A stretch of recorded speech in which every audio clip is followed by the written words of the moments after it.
दोस्तों, चंद्रशेखर आजाद रावण पर इल्जाम बहुत बड़ा लगा है और इल्जाम इस वीडियो में हम आपको बताएंगे जिसे सुनना आपके लिए बेहद जरूरी है। और ये जो खबर है पूरा, ये वाकई में आज की जो सबसे बड़ी खबर है उसमें मैं टॉप हेडिंग ढूंढ कर लेकर आया हूँ। दरअसल जो दलित पिछड़े आदिवासियों के साथ हो रहा है उसकी सच्चाई क्या है, मैं उसे निकाल कर लाया हूँ और आज इस वीडियो में आपके सामने रखेंगे। और सोचिए, रजत शर्मा, ये मुस्कुराता हुआ चेहरा, एक एलियन कोट, इनके ऊपर भी एफआईआर कल हो चुकी है। और एफआईआर किस मामले में हुई है ये आपको हम बताएंगे इस वीडियो में। ये सबसे बड़ी खबर होने वाली है। लेकिन प्रकाश अंबेडकर ने नाम नहीं लिया बहुजन समाज पार्टी का, लेकिन तारीफ बहुत किया है।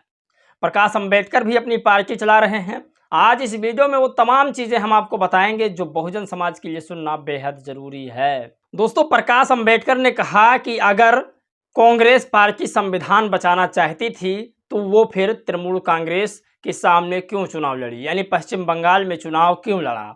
आज ये सबसे खास टॉपिक होगा। लेकिन वहीं पर एक उपकार जी हैं, उन्होंने कहा बहुजन समाज पार्टी को यदि चुनाव जीतना है तो अब युवाओं को भी भागीदारी देना होगा और युवाओं को ग्राउंड में उतारना होगा, राजनीति उन्हें सिखानी होगी और बताना होगा कि बहुजन समाज पार्टी कहाँ थी और कहाँ लेकर जाना है बहुजन समाज पार्टी को। बहुजन समाज पार्टी के लिए बहुत संदेश है, लेकिन मायावती जी ने जिस तरह से देश के प्रति प्यार दिखाया है, संदेश दिया है, उसे सराहनीय कहा जाएगा। और मायावती जी को शायद इसीलिए देश की सबसे बड़ी नेता कहा जाता है। औरतों की, दलितों की, पिछड़ों की, आदिवासियों की सबसे बड़ी लीडर कहा जाता है।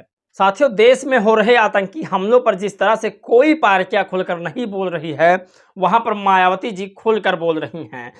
और आपको बताते हैं वो खबर कि बीजेपी में जितने भी बड़े मंत्री पद हैं और जितनी ऐसे मंत्री पद हैं जिसका कमान ऊपर तक है, उसमें SC, ST, OBC, minority class के कोई भी व्यक्ति को नहीं शामिल किया गया है।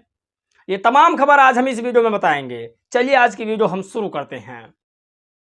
नमस्कार दोस्तों, मैं हूं पराग और आप देख रहे हैं देसी पीएसबी ब्लॉग। आज की सबसे बड़ी खबर पर बातचीत करें तो आज की सबसे बड़ी खबर यह है कि बहन जी ने जो देश में हो रहे आतंकी हमले हैं उस पर खुलकर बोला है और उन्होंने सरकार को भी चेतावनी दी है कि इस मामले में जो एक विशेष समुदाय के लोग हैं, विशेष समुदाय की जातियां हैं जो आतंकी हमले कर रही हैं, उनको निष्पक्षता से उनके अंजाम तक उन्हें अंजाम दे और इसमें कोई भी राजनीति नहीं होनी चाहिए। मायावती जी ने दो ऐसे कमेंट लिखे हैं।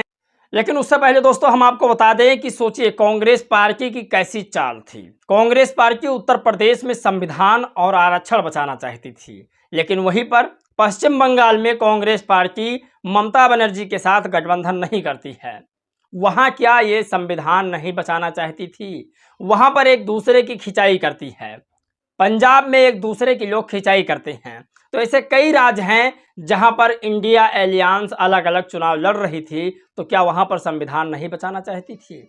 बड़ी खबर की अगर हम बात करें तो प्रकाश अंबेडकर ने कहा, जो आपको हम बताते हैं, प्रकाश अंबेडकर ने कहा कि कांग्रेस पार्टी ने जिस तरह से दलितों के साथ धोखा किया है, उसे डराया है संविधान के नाम पर, आरक्षण के नाम पर, वो गलत है।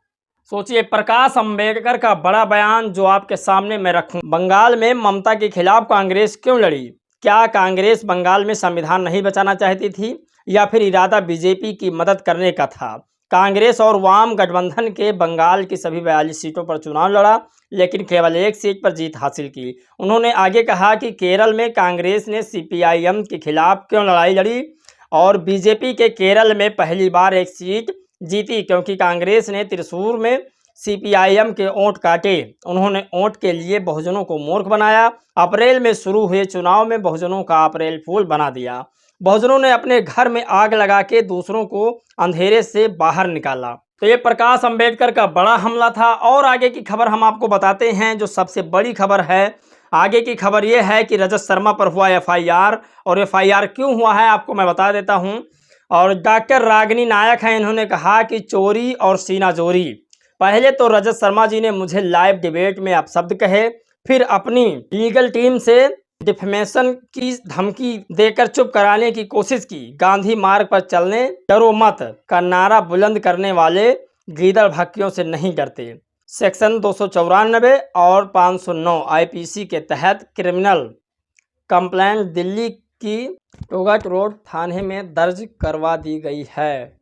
काफ़ी संकलन है। और साथियों, सबसे बड़ा सवाल ये कि क्या चंद्रशेखर आज़ाद रावण वाकई में बहुजनों के लिए खतरा हैं या फिर बहुजनों के लिए सबसे बड़े हीरो हैं। जॉन विक ने कहा कि जिस तरह से मीडिया चंद्रशेखर रावण को बसपा का विकल्प बनाने की कोशिश करता है, वही मीडिया पप्पू यादव को रजत का विकल्प बनाने की कोशिश क्यों नहीं करता। दिनेश लाल यादव को अखिलेश यादव का विकल्प क्यों नहीं बनाने की कोशिश करता, क्योंकि मीडिया जातिवाद है और हमारा बहुजन मीडिया हरामखोर है। सोचिए, ये जॉन विक ने कहा है। आप लोग अपनी प्रतिक्रिया इन्हें ज़रूर दीजिएगा। इन्होंने बड़ी खबर बताई कि दिनेश लाल यादव के सामने अखिलेश यादव को क्यों नहीं छोटा बताया जाता है, यादवों को क्यों नहीं कहा जाता कि आपका भविष्य दिनेश लाल यादव में है, बिहार में क्यों नहीं कहा जाता कि पप्पू यादव में आपका भविष्य है, तेजस्वी यादव में नहीं है। दलितों में सिर्फ क्यों कहा जाता है कि मायावती का जो वोटर्स है वो चंद्रशेखर रावण को वोट दे और उनका भविष्य चंद्रशेखर रावण में है। तो ऐसे तमाम बातें दलित समाज के लोग कहा करते हैं। खैर, आपको वो खबर बताते हैं जो मायावती जी ने ट्वीट करके लिखा। मायावती जी ने लिखा कि जम्मू कश्मीर में अभी हाल ही में जो आतंकी वारदात हुई है, जिसमें अधिकांश एक वर्ग विशेष के निर्दोष लोगों को निशाना बनाया गया है, अर्थात हमला किए गए हैं, यह अति दुखद निंदनीय है। बहन जी ने दूसरा खबर लिखा है कि तथा ऐसे आतंकी तत्वों को ढेर करने के लिए सरकार व सुरक्षा बलों द्वारा जो भी सख्त कदम उठाए जा रहे हैं वह सराहनीय है। बीएसपी इसका समर्थन करती है, लेकिन इसकी आड़ में कोई राजनीति करना उचित नहीं है। दोस्तों, वही बात बहन जी ने फिर कहा कि निर्दोष बच जाएं और गुनहगार बचने ना पाएं, सरकार ऐसी चाल बनाए और दोषियों को सज़ा मिले। तो ये सबसे बड़ी बात है। आतंकी हमलों पर अभी तक किसी का स्टेटमेंट आया नहीं। मायावती जी शायद ऐसी पहली नेता हैं जो भरा भरी स्टेटमेंट दे रही हैं।